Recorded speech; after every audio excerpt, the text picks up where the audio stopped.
ako kanya abagore Yesu aduha ijambo. Ahangaha abagore gusa bari bo bakomeye Yesu amashi.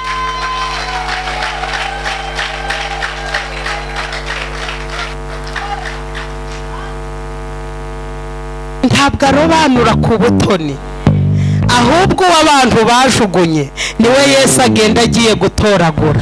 Ugiye gutwita Mariya ati kwa Jina na Yesu ndanetarariza ndashwanyaguza ndubika ndaritagura.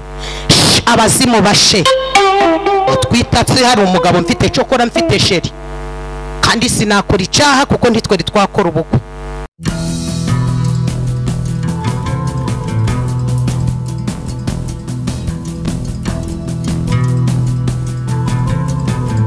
Hanyuma ku izina ry'icubahiro ni Mama Baraka ndoyara mu Gatsata.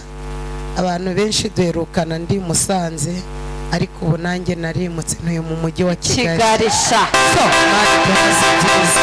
Yesu ashimwe. Haleluya. Shimiye Imana Data wa twese yarinze mwebwe mwese. Shimiye umushumba wantekerejeho akantumira. Nubwa mbere mubonye twavuganye rimwe kuri telefone, hanyuma kubera ko nahamagariwe gukorera Imana naramwemereye mubwira ko nzaza kuvuga Imana hano.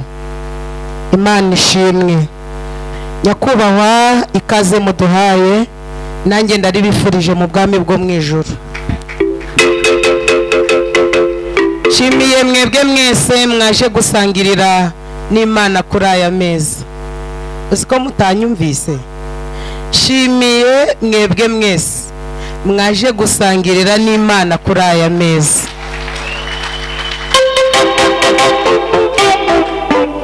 Shimiye abavuga butumwa bagenzi banjye.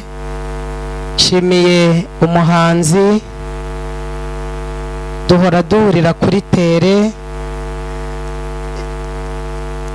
Ejo bundi twahuriye Nyanza, Imana idukoresha iby'ubutwari. Shimiye mushuti wanjye umukobwa Imana yampaye, wavuze ngo singende njyenyine akaza mperekeje. Ahaguruke kubw'umwihariko yongera abasuhuze.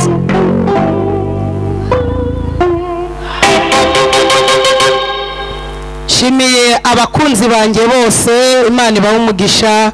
Nagiye mbabona mu iteraniro abamamagara bambwira ko bankunda. Imana ibahe umugisha, nanjye ndabakunda. Hanyuma tugiye kuganira ijambo, ariko tutarinjira mu ijambo nabonye umuturanyi wanjye Musanze. Namubonye ari mu iteraniro. Reka haguruka abasuhuze.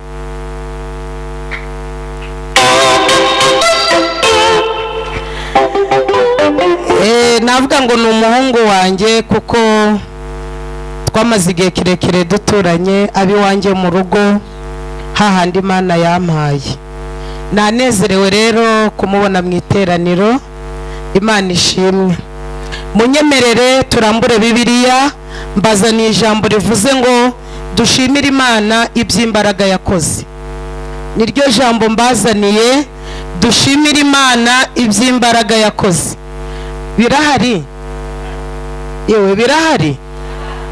Birahari? Muri uyu mwaka dusize inyuma yacu byari birimo? Uyu dutangiye. Dushimire Imana iby'imbaraga yakoze. Uwo murahura umubwire ngo twaganiriye ku ijambo rivuze ngo gushimira Imana iby'imbaraga yakoze. Kubonane narebye televiziyo, hanyuma mbona inkuru imwe. Umugabo w'Icyangugu yariye inyama, noneho inyama ngo irayoba, irayoba iramwica, baramushinguye da. Urumva ko n'amagare y'inyama nayo yaratambutse. Wari izinga niki? oya wari izingana iki? Imana izirinda kuyoba, iraziyobora. Dushimire Imana iby'imbaraga yakoze.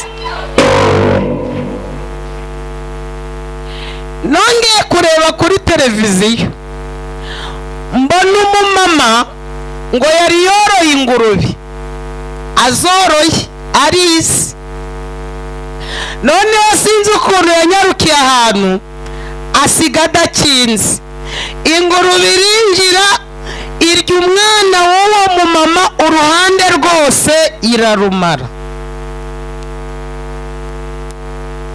Bashinguye uruhande rumwe. Nubwo nta ngurube woroye, aha hanze wagize ngo ntihari ingurube bantu. Dushimire Imana iby'imbaraga yakoze. Abavuze ngo ntuzabyara, abavuze ngo azagwa ku gasi, maze ababyeyi bo mu cyaro bakamenya gutukana, arakagwa ku gasi atambitse ibirenge nka se wabo, na nyirasenge yapfuye atabyaye, ariko duhuye na Yesu amateka arahinduka. Uhuye na Yesu amateka agahinduka, ari bo gusa batera haleluya.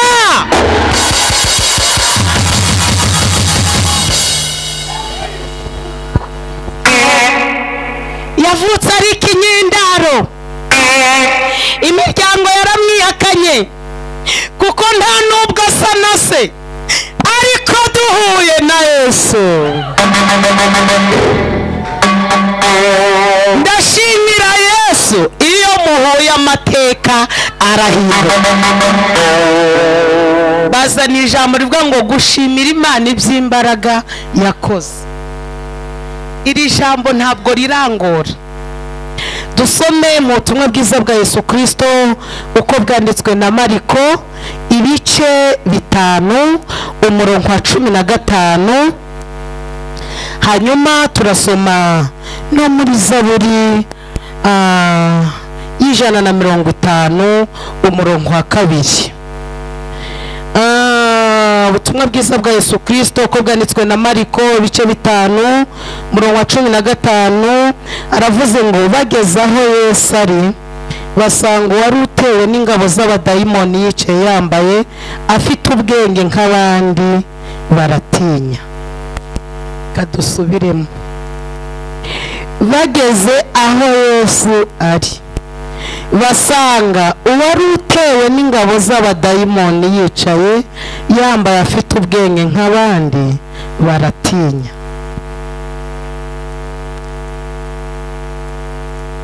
Ayishuriwe Yohana, aho ntabwo turahasoma, ahubwo dusome muri Zaburi y'ijana na 50 ibice, Zaburi y'ijana na 50 umurongo wa 2, haravuze ngo mushimire iby'imbaraga yakoze. Niko namwe havuze, aravuze ngo muyishimire iby'imbaraga yakoze, muyishime kuko bikwiriye gukomera kwayo kwinshi. Dusubiremo. Haravuze ngo muyishimire iby'imbaraga yakoze, muyishime nk'uko bikwiriye gukomera kwayo kwinshi. Amen. Gushimira Imana iby'imbaraga yakoze. Iyo usomye mu gitabo cy'Ibyahishuriwe Yohana mu bice 5, wahasanga ijambo ryiza riryoshe. Inama mu ijuru iherutse guterana. Icyari ku murongo w'ibyigwa ni ugucungura umuntu. Iyi nama yari iyobowe n'Imana Data. Noneho rero Imana Data ishira ku isoko umuntu, iremesha inama, iravuga ngo ninde wakwemera gucungura umuntu. Mu bamarayika habura n'umwe, ibizima 24 habura na kimwe.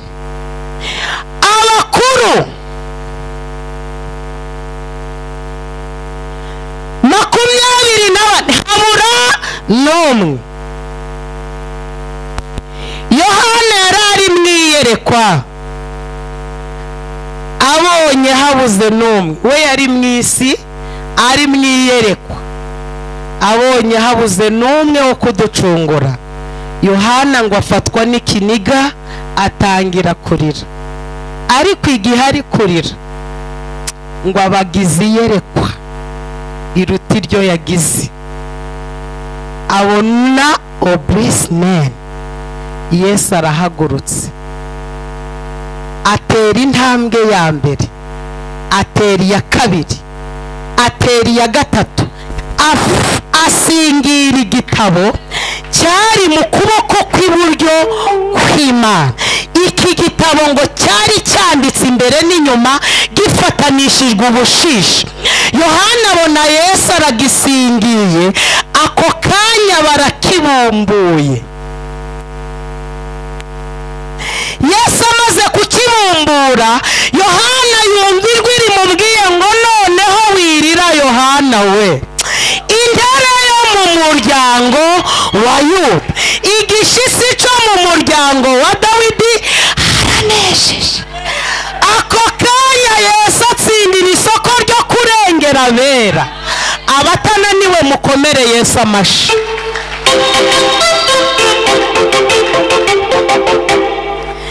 Icyo nkundira Yesu, yasize ibintu bibiri bikundwa. Icya mbere ngo yasize ubwiza. Yafashe ubwiza, arebye Nyirapasika na Marigarita na Nosiyata na bose ni bamwe na Jean Dodiye, asanga bafite agaciro kuruta ubwiza agiye gusiga. Avuga ngo ubwiza ndaburetse. Kabiri ngo yasize icubahiro.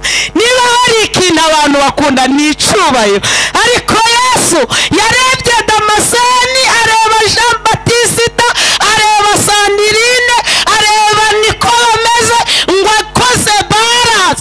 Icubahiro hano natwe hano, ngo asanga twe turaremeye kuruta icubahiro. Ahita avuga ngo tumukomera amashi.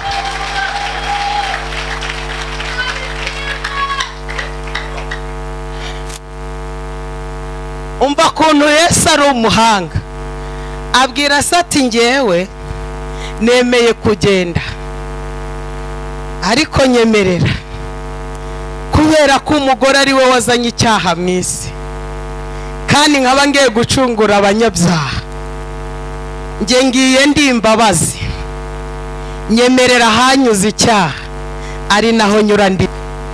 Ako kanya abagore Yesu aduha ijambo. Ahangaha abagore gusa bari bo bakomeye Yesu amashi.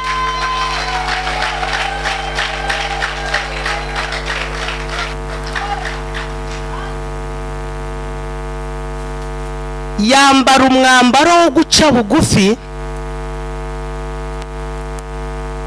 araza aca bugufi. Hari umukobwa witwaga Mariya, ngo yari yarasabwe n'umusore witwaga Yosefu. Noneho rero Yesu kugira ngo aheshe agaciro abatagira agaciro, siko aka kantu mutukumvishe de, kugira ngo aheshe agaciro abatagira agaciro, haravuga ati ndanyura hariya kwa ba Mariya. Ba Mariya ngo bari abakene, bari baciye bugufi, ariko ndashimira Yesu. Haleluya, haleluya. Ntabwo arobanura ku butoni, ahubwo w'abantu bajugunye niwe Yesu agenda agiye gutoragura. Mariya ngo yibereye hafi y'inyanja aho barobaga, agiye kubona marayika araje ati urahirwa Mariya. Mariya ati amin, ijuru ryagutekerejeho. Mariya ati wi, ndabyumvise. Ugiye gutwita. Mariya ati kwa jina na Yesu. Ndanetarariza, ndashwanyaguza, ndubika, ndaritagura. Abazimu bashe. Twita hari umugabo mfite cokora, mfite sheri. kandi sinakora icyaha kuko ntitwari twakora ubukwe. Marayika tumva ijuru ryagutekerejeho, twahoze mu nama, naringize ngo Imana idushoboze kuba abakiranutsi kugeza ku rwego ijuru ryicara rikadutekerezaho. Ntabwo aba bantu banyumvise. Naringize ngo duhendahendiye twicaye imbere idushoboze kuba abakiranutsi kugeza ubwo ijuru ryicara rikadutekerezaho. Iyo ryicara rikagutekerezaho ntawe uburizamo uwo mugambi. Muri gufashwa noneho marayika tumva uko bimeze, weho ntibizagenda nk'abandi. Ubundi iyo yagutoranije ubutabazi bwayo bunyura mu nzira ziruta iz'abandi bwanyuzemo. Aha mbivuze neza ra mbese aho yanyuze itabara Nyirapasika siho izanyura itabara Beyata. Reka da, ijuru ntabwo ari ivangamutungo, ijuru ni ikinege. Simuranyumvise? Noneho marayika aramubwira ati wowe ntabwo bizagenda nk'abandi. Mariya ati ngaho bivuge vuba akagira inkuru. Ubwiza bw'Imana buzakugota, icubahiro cy'Imana kikuzenguruke, ugiye gusama inda y'Umwuka Wera, uzabyara Yesu, azaba ari umukiza, uzakiza abari mu isi bose ibyaha. Mariya ko ahita aca bugufi, arega yemerera ubushake bw'Imana. Mu minsi mike babona Mariya aratwite. Abazi kureba kubiboneka bati ntitwabwiye Yosefu, turi kumubwira ngo naje kwa Nyirabishababa, akatubwira ngo Mariya niwe mwana ukeye, ngo asenga yirindwi, ngo kuri za ndabirambiwe, ngo kuri za sedogo. None urabona atakimukoze. Reba hano nkubwire, umuntu uri mu muhamagaro akenshi abera ikibazo abatarahamagawe.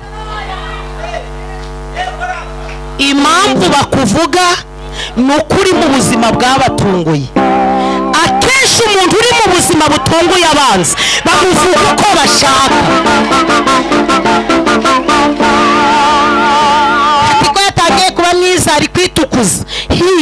Watunguye abanzi ba bari bazi kuzabasaba, ntabwo uri kubasaba. Niyo mpamvu bavuga ngo amafaranga ngo urayasambanira. Nuko bari biteguye ko uzabategera amaboko, ubategere amaboko.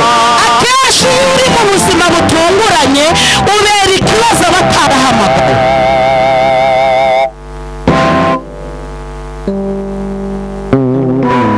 Mariya batangira kubwira Yosefu bati niko Yosefu ati pereza ntitwakubwiye ngo uje kwa Nyirabikari.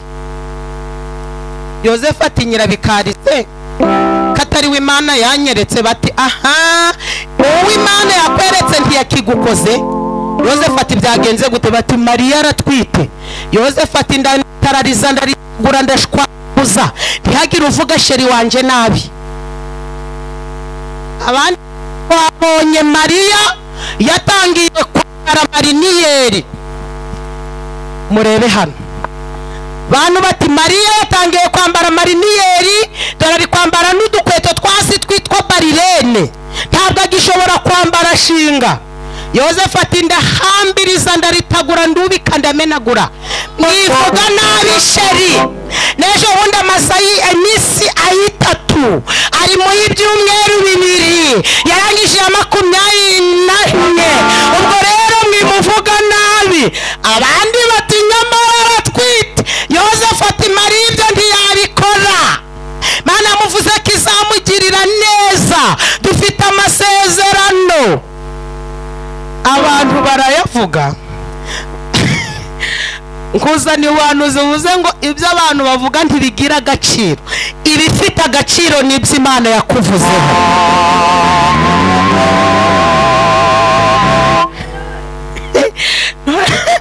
Yosefu aba yabigenzuye nawe aba yabimenye. Ati sheri ko ari kuvuga ngo ibivuzo biri kumunukira. Sheri ko yatangiye kuvuga ngo imyembe iri kumunukira, ngo ashaka amaronji gusa, ahari ntabwo atwite. abona ibyo bari kuvuga ari ukuri. Noneho Yozefu ngo abimenye, munyumve ntimurangare, Yozefu abimenye ngo yigira inama yo kubenga Mariya rwihishwa. Bibiliya ivuze iki? Iravuga ngo Yozefu yari umukiranutsi. Twifurije kugera ku rwego ijuru rimenya kukiranuka. Nubwo abantu bakuvuga ibyo abantu bavuga nta gaciro, reka ijuru rikwitegereze rikubonemo gukiranuka. Yozefu ngo yigira inama yo kubenga Mariya rwihishwe, ngo akibitekereza, niko Bibiliya ivuga.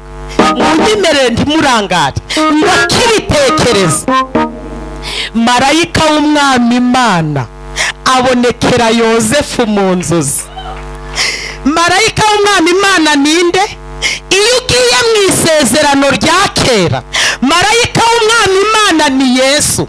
Nubwo ngo nyina yari amutwita ari mu nda, arangije avuga ngo sinaceceka kugeza ubwo mama akorwa n'isoni, ngiye kwiyaranja, kuko ikigerageza arimo ijuru rikizi watarakimenya. Aravuga ngo ubuzima bwose ndimo ngomba kuburinda gukorwa n'isoni. Ava mu nda ya nyina, araza mu buryo bwa marayika. Muti kubera iki? Yesu yagiraga ubwenegihugu butatu: ubw'ijuru, ubwo mu isi, n'ubw'ikuzimu. Kabiri, yagiraga sopile na tesinanse, ubumana 100%, akagira n'ubumuntu 100%. Rubanda aho rukomeye yarwanishaga ubumana. Ndafashijwe. Aho rukomeye yarwanishaga ubumana, aho byoroshye akarwana nk'umuntu. Mugabo nanjye ndamwemera, mugabo nanjye ndamwemera, mugabo nanjye ndamwemera. Ko nta mashini kumva? Shiramo ingoma.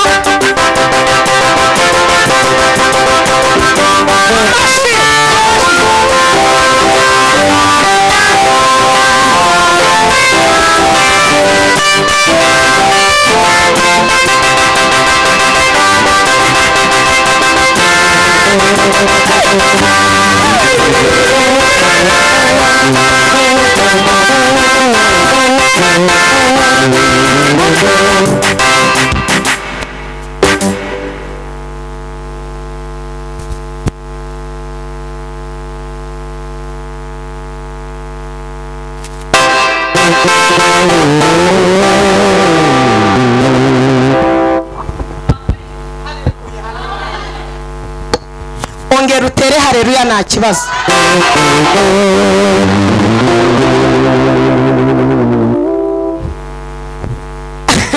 Yesu ni umugabo mwiza.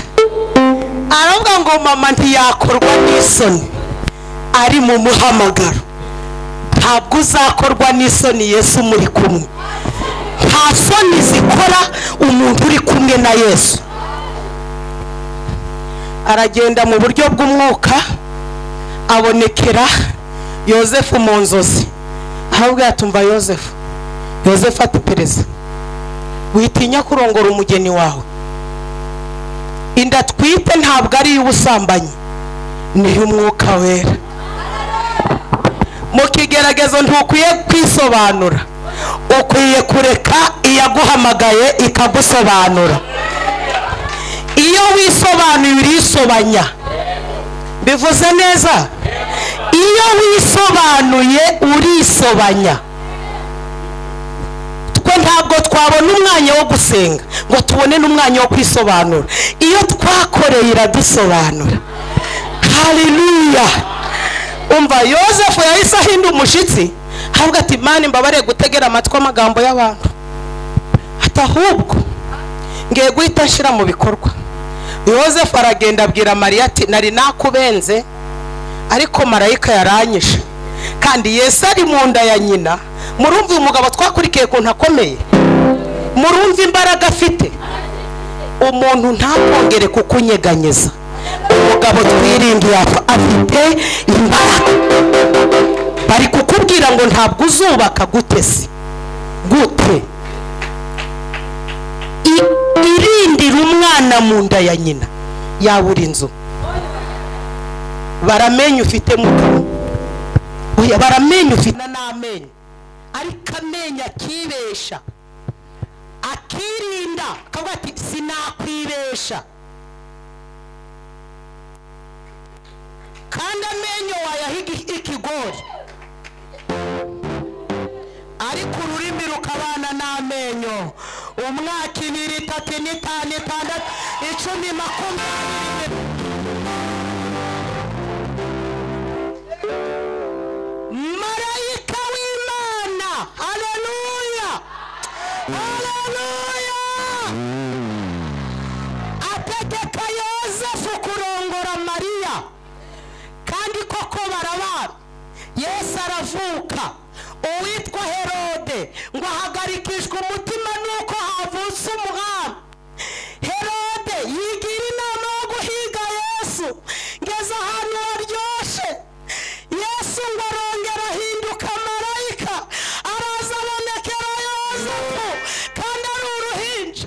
Abwira Yosefu ngo Yosefu we, hungisha umwana na nyina, kuko Herode arashaka. Yosefu afata Mariya akikiye Yesu. Baragiye, ngiye kuvuga igitangaza kimwe Yesu yakoze ari uruhinja, kitigeze cyandikwa muri Bibiliya, ariko hari ibindi bitabo iki gitangaza cyanditswemo. Hanyuma Yosefu na Mariya bahungishije Yesu, bageze ahantu bari kubiba amasaka. Bakimara kuhatambuka, ako kanya amasaka arera. Abari kubiba amasaka ntibamenye ibyabaye. Kubera iki? Yesu yabakoze ku bwonko kugira ngo batarangira Herode. Uzi ko mutabizi, Herode rero nawe baranje ngo ari kwiruka kuri Yosefu. Ageze kuri ba bantu bari kubiba amasaka, aravuga ati niko umugabo uri kumwe n'umugore bafite akana kagahinja kagahungu, ntabwo babanyuzeho. Abari kubiba amasaka bati reka twibuke. Umwe ati vraiment so nibutse neza baheruka kunyura hano turi kubiba aya masaka, none urabona amasaka.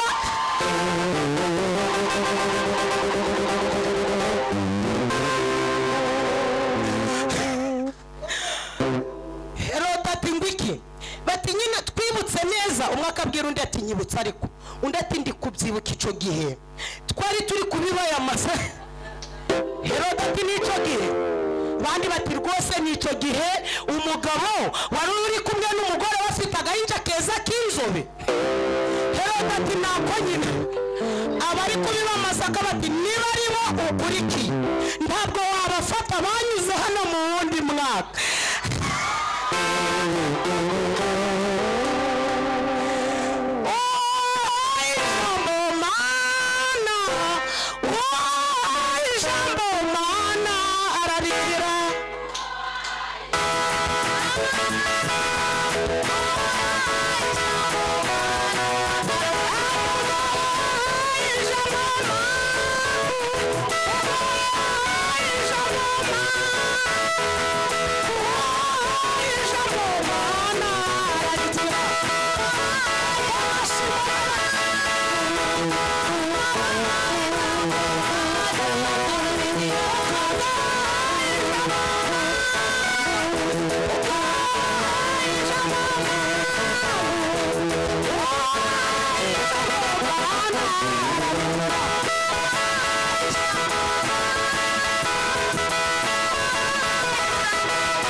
umwikiririze.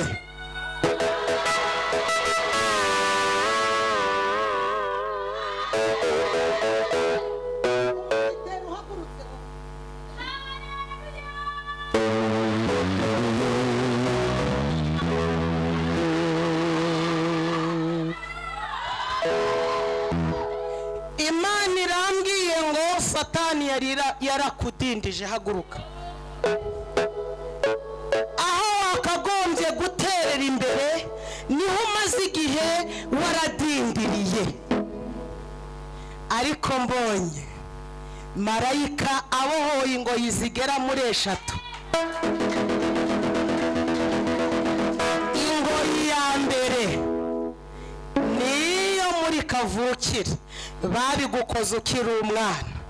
Ingoyi ya kabiri niyo woroshwe n'umuntu wagiriye neza. Ingoyi ya gatatu yakozwe n'abantu batarabo muri famiye bashatse kugira ngo hayizinene uzahore wizengurukaho ntuzigere utera imbere na rimwe. Ariko mva uko Imana ivuze, iravuze ngo izi ngoyi turi muri iri teraniro ziracitse. Ikimenyetso, abataguterefonaga bagiye kuguterefona kabiri. Hedantrevenez mbonye urugendo rwo kujya hanze. Zimankezi Imana irambwiye ngo ntabwo amasaziro yawe ari muri Afurika, Imana ikujyanye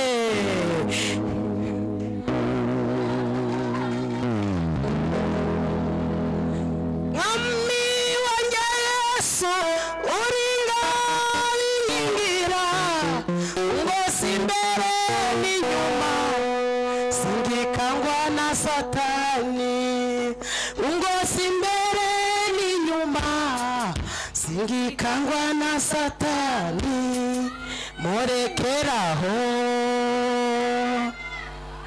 Umucuranza ncurangiye nabi,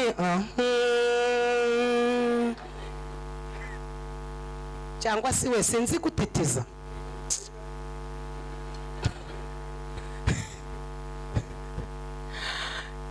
Imana ikora biradutangaza, nta n'uwabimenya uko biri. Ariko icyo nzima Imana ishaka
nkuzaniye ubuhanuzi buvuga ngo Herode wari ugukurikiye aracanganyikiwe. Herode wari ugukurikiye aracanga.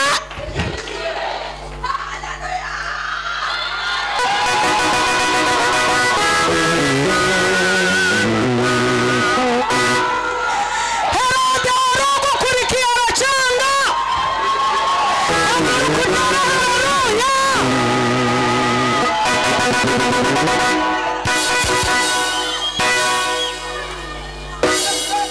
Ubona kandi bagiwe Yesu uzanyibutse bya byuya byawe wabize ku bwanjye. Amin. Ubona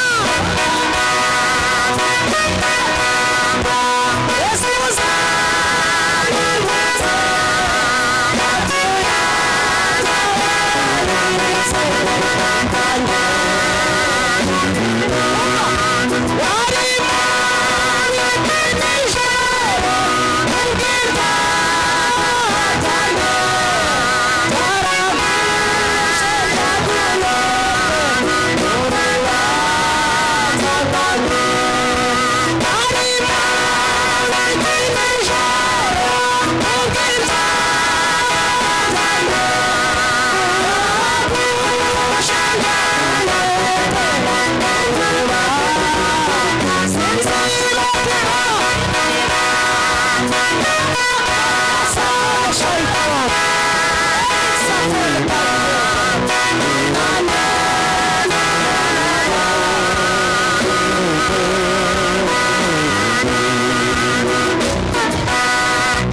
ndashimira Yesu udusubiza agaciro ibyo kutwambura agaciro bigihari.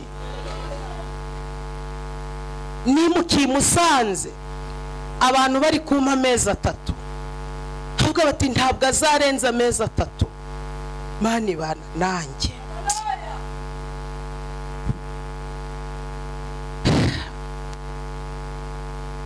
hari akantu navuze kuri YouTube mbwira abantu ni aho wasebeye niho Imana izagusebezurira.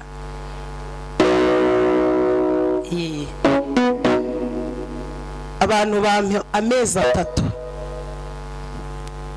nejejwe no kubona mu iteraniro hari umuntu uzi wanjye Musanze wakugeza ntabwo wakwemera ko ari iwanjye. Ntabwo wakwemera ko ari iwanjye kandi bampaga amezi 3 kuzana ubuhanuzi buvuga ngo Herode wari uri kukwirukaho acanganyikirwe.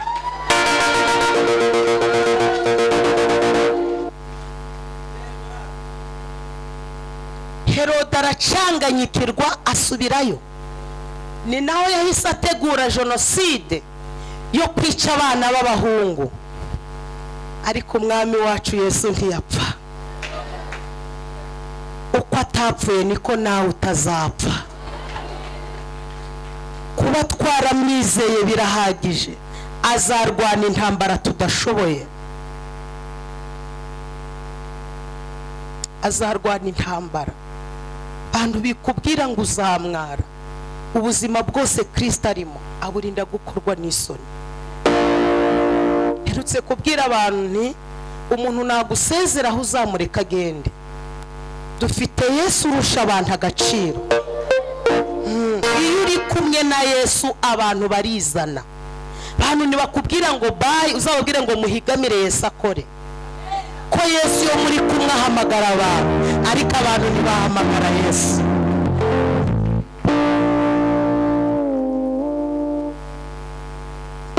narindi kuvuga ngo dushimire Imana iby'imbaraga yakoze. Hanyuma Yesu kubera ko yarazi ko aje guhesha agaciro abatagira agaciro, aha twasomye hari mu mirimo n'ibitangaza Yesu yakoze. Uyu ni umuntu wabaga mu mva. Bibiliya ivuze iki?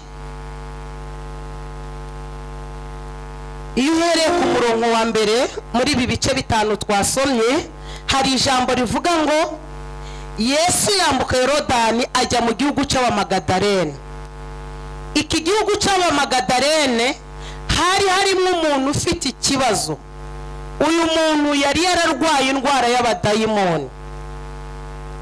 Nuko ngo agifatwa abantu bagerageje kumuboha, ingoyi zose bamubohesheje akazica.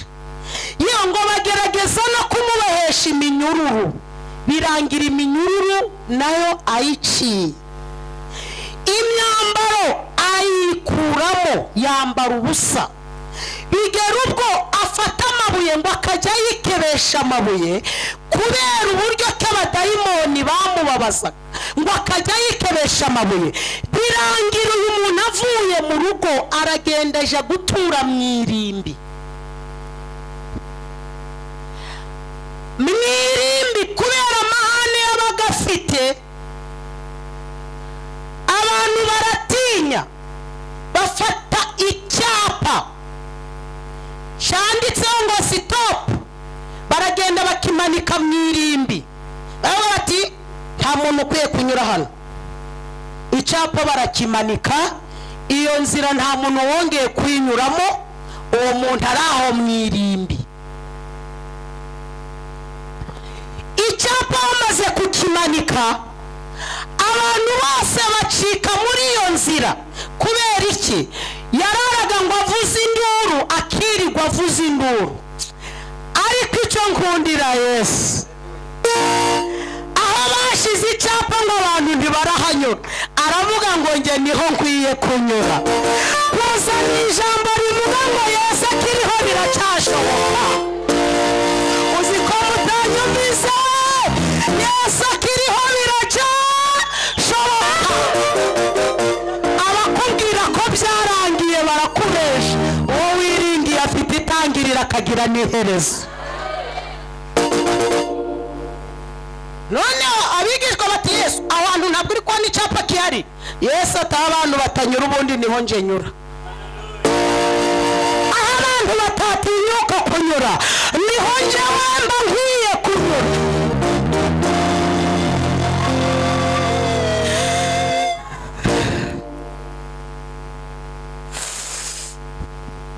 Arenga icyapa, abantu baravuga bati rero uriya mwene Mariya nawe azi kwigeranya.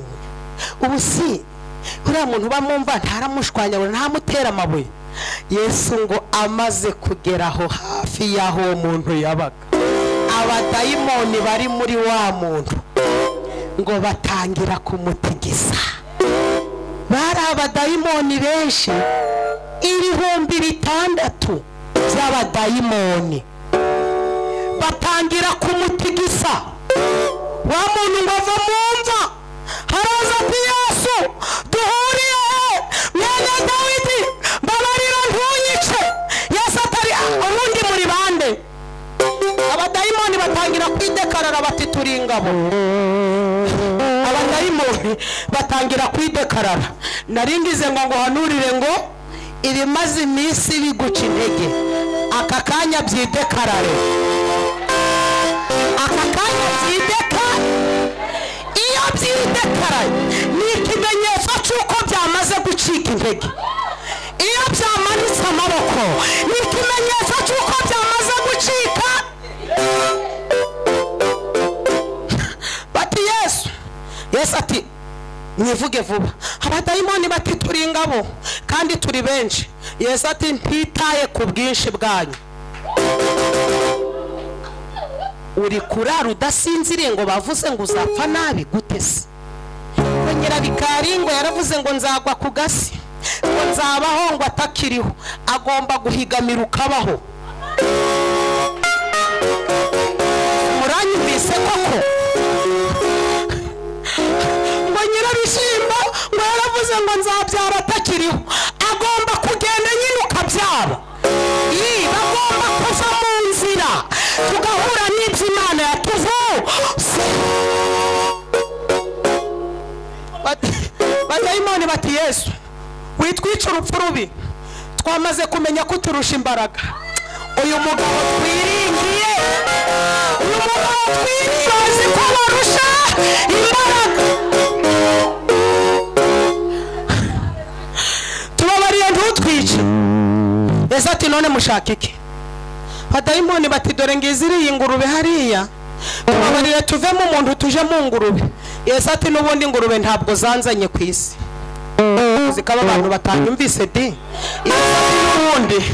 Yesu ati n'ubundi ingurube sinazipfiriye. Ariko washimira Yesu waduhaye agaciro.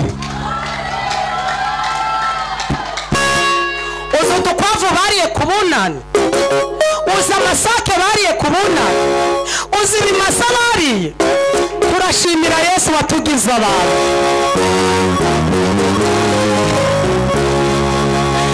Inka twavukiye rimwe zarapfuye, ariko twebwe turacyariho. Inka ziba mu bikuyu, ariko twebwe turara mu mazu. Ingurube zirara mu biraro, ariko twebwe turara mu mazu.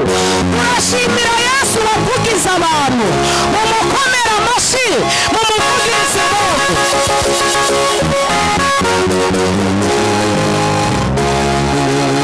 Ibaze ko iyo mvugiraga kwavu, tekereza ariko yatugize abantu. Wamukomera amashyi.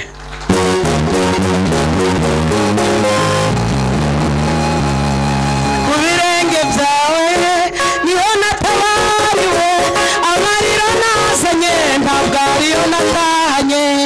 Ku birenge byawe niho natabariwe,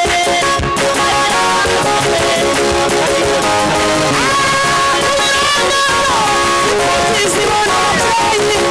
Ku birenge byawe abakarambara, abagira kuzana ntabwo ariyo natahana.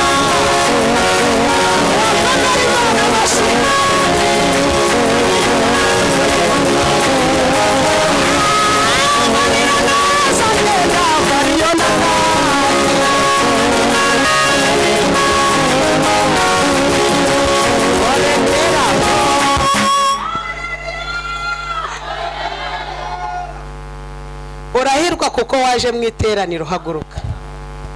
Umaze imyaka ingahe wubatse?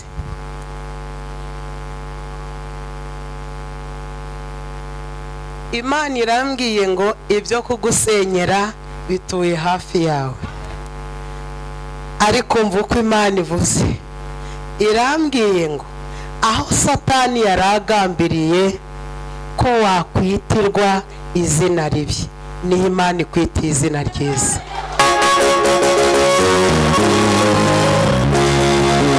Uri se w'abana benshi, kandi buri mwana uko avutse niko Imana izaje iguha umunane w'uwo mwana.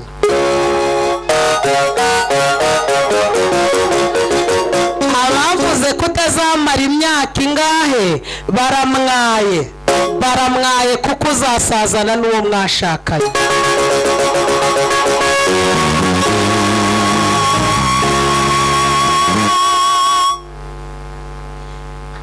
Imana irambwiye ngo iguhaye agaciro n'ijambo. Ibimaze igihe bikwambura ijambo biramwaye, Imana iguhaye ijambo. Bonye wari ufite isoko nziza, ariko abantu baraza barayitoba. Ariko umva uko Imana ivuze.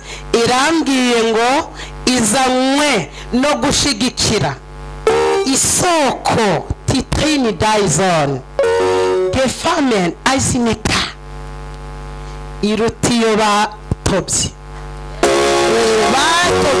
iya mbere, ariko Imana iguhaye isoko idatobamye. Watera haleluya se ko ntacyo bitwaye.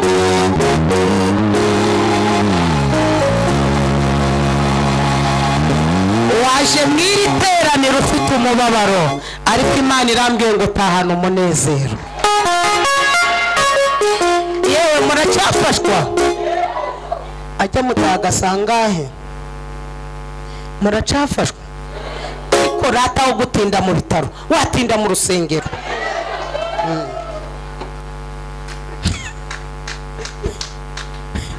Noneho abadayimoni bati tubabarire tuje mwaziriya ngurube. Yesu ati n'ubundi ngurube ntabwo nazimeneye amaraso.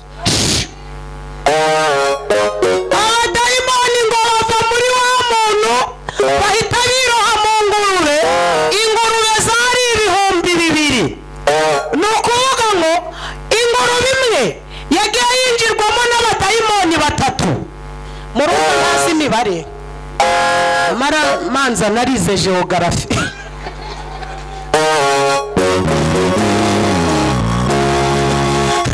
Noneho abadayimoni 3 bakinjira mu ngurube imwe. Ingurube kwihanganira abadayimoni 3 bikayinanira, igahita icyeza kiriwa nzenze, igafatwa n'isarari cyangwa se n'ikizongera, igahita yiroha mu nyanja. Za ngurube ngo zinanirwa kwakira abadayimoni 6,000, ziroha mu nyanja. Umva icyo nkundira Yesu, abantu yapfiriye abaha agaciro. Reba mu muntu umwe hari harimo abadayimoni 5,000, ariko ntibigera bamwica. Uzi ko mutanyumvise? Reba abadayimoni 6,000 mu muntu umwe, ariko uyu muntu abadayimoni baramunanirwa. Ibyaguhize mu kwa mbere, ibyaguhize mu kwa kabiri, ufite imyaka 2, ufite imyaka 10, wakoze ubukwe, wabyaye uwa mbere, uri kwiga muri primaire, turashimira Yesu wahabaye. Haguruke mutere haleluya, haguruke utere haleluya.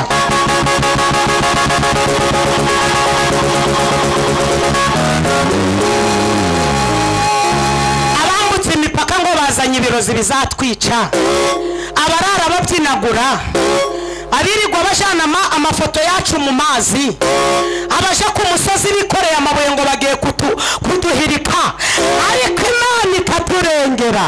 Iyi Mana muyikomera amashyi.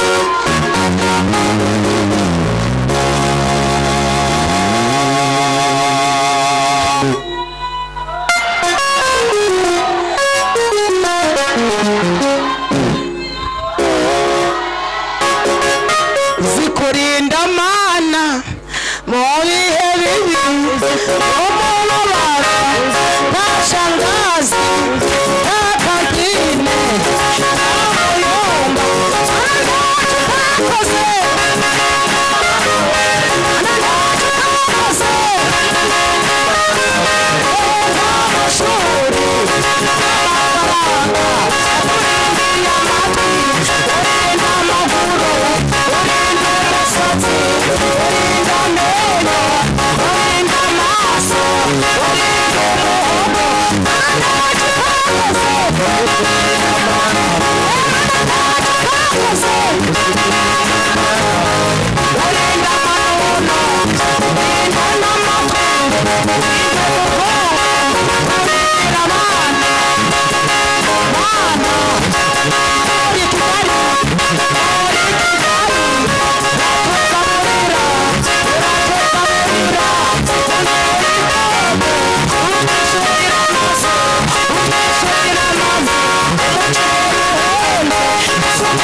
abungeri ngo babibone. Wasoma Bibiliya mbese abungeri babibonye bati wowe uriya mugabo ni mugabo ki? Ingurube zose ziroshe mu nyanja. Abungeri ngo baratatana barikanga bakagera ahantu bari gucuruza inzoga bati niko muracacuruza inzoga? Abari gucuruza inzoga bati none tutazicuruza. Abungeri bati nuko mutazi umugabo dusiza aha hirya. Ingurube zaca ziroshe mu nyanja. Uri gucuruza akabari ati wenda nzongere ngacuruza ikindi gereka nje kureba uwo mugabo witwa Yesu. Abungeri bakiruka bakagera ahantu bari guceza mu kabari,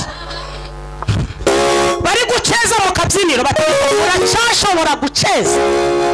Abari guceza bati none tudaceza. Abungeri bati nuko mutazi umugabo uri hano hirya utanga ubuzima. Abungeri bakagera bakirukanka bagasanga abantu bari kurwana bati niko muracarwana? Abari kurwana bati none tutarwana. Abungeri bataha hirya tuhasize umugabo ari kurebana n'abadayimoni bagaho byawe akaguha ibisubizo. Ari gufata ibibazo byawe agahita yibika akaguha ibisubizo. Ibibazo akabiroha mu nyanja. Abungeri bakagenda bagasanga abantu bari kuri manganya bati niko muracakora ubwesikoro? Abari gukora ubwesikoro bati none kari imibereho. Abungeri bati muze tuje kubereka umugabo utanga imibereho.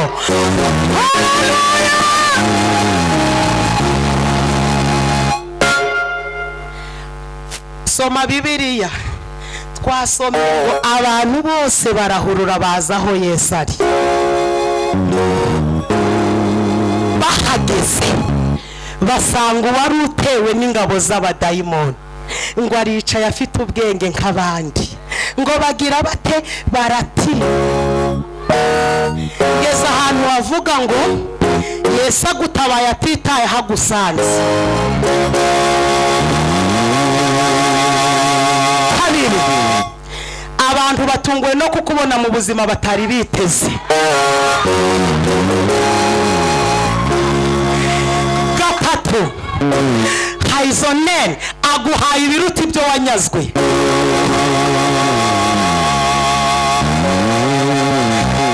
Ngo basanga wari utewe n'ingabo z'abadayimoni yicaye afite ubwenge yambaye nk'abandi.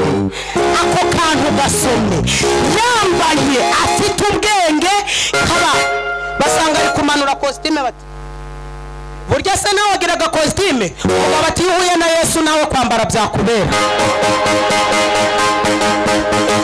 Basanga yambaye baze mu mibyizi.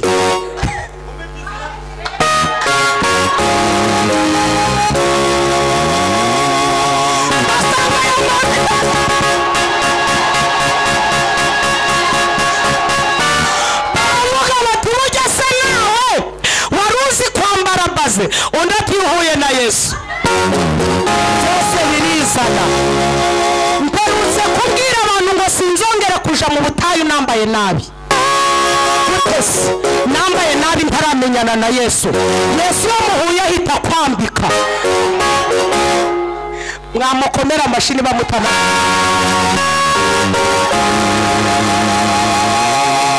Basanga wari utewe n'ingabo z'abadayimoni yicaye yambaye agapataro keza.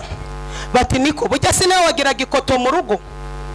Wari utewe n'ingabo bati rwose iyo uhuye na Yesu afata ubushwambagara akabujugunya akaguha icubahiro. Wasuzuguritse Yesu mutaramenyana. Abantu bakwibesheho Yesu mutaramenyana. Baguteze iminsi Yesu mutaramenyana. Akira ubuhanuzi bwa ngo Yesu mwaramenyanye birahindutse. Haleluya.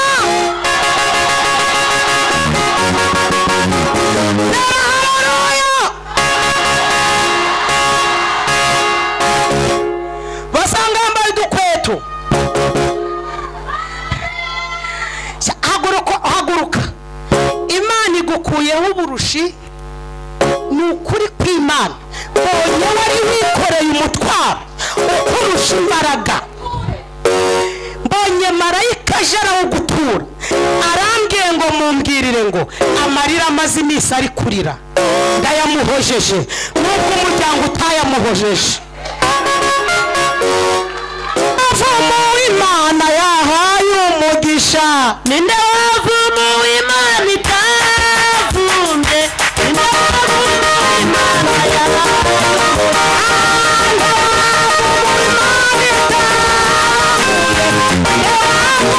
Imana yahaye umugisha.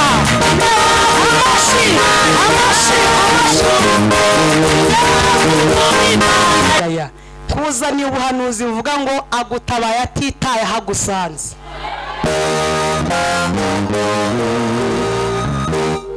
Basanga yambaye afite ubwenge nk'abandi, babona nawe afite ya karita, twa dukarita dushira muri banki bakaduha amafaranga twitwa ngo iki ATM. Nanjye ubu ndagafite. Mugize ngo ntabwo nzi kukavuga. Nanjye ubu ndagafite.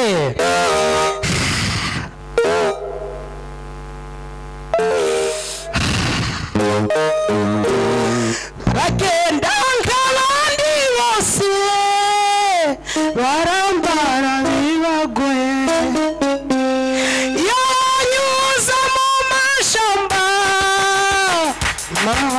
bica nk'abandi, ariko ntabwo ari gusa ngo bafite ibanga, ariyo yakubakishijwe, ariyo bakuriwe, ariyo abarera ubwira n'abaruha, ariko bazaruhuka ngeze mu ijuru murekeraho.